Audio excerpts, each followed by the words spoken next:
Mardi 28 mai 2024, une décision du Conseil constitutionnel français permet désormais à tous les sans-papiers résidant en France de bénéficier de l'aide juridictionnelle. C'est quoi l'aide juridictionnelle? C'est une aide financière ou juridique que l'État accorde aux justiciables dont le revenu est insuffisant pour pouvoir accéder à la justice. Avant la décision du Conseil constitutionnel du 28 mai 2024, seul un cercle restreint de personnes de nationalité étrangère en situation irrégulière pouvaient bénéficier de cette aide juridictionnelle. Au terme des 3 derniers alinéas de l'article 3 de la loi du 10 juillet 1991 relative à l'aide juridique, il s'agit des personnes dont la situation apparaît particulièrement digne d'intérêt au regard de l'objet du litige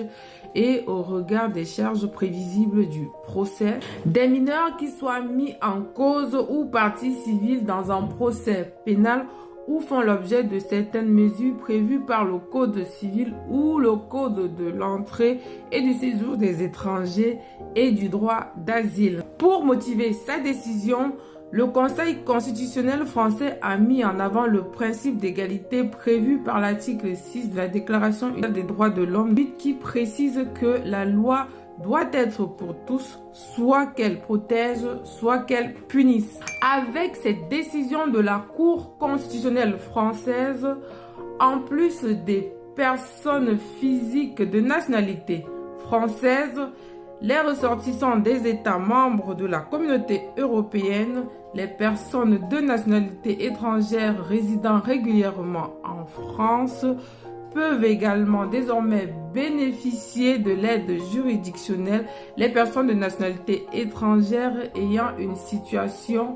irrégulière en France. Cependant, il ne faudrait pas croire que cette aide juridictionnelle va exonérer les sans-papiers de toutes les charges financières liées au procès.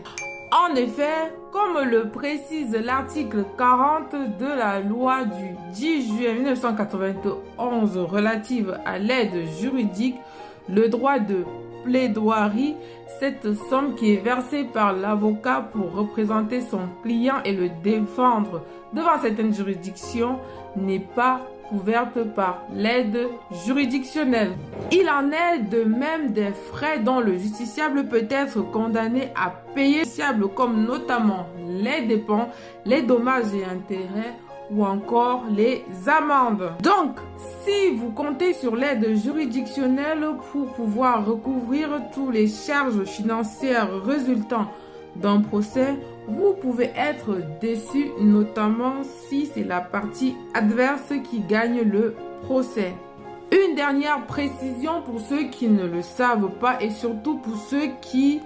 ont des difficultés financières à saisir la justice, il faudrait savoir que vous pouvez faire votre demande d'aide juridictionnelle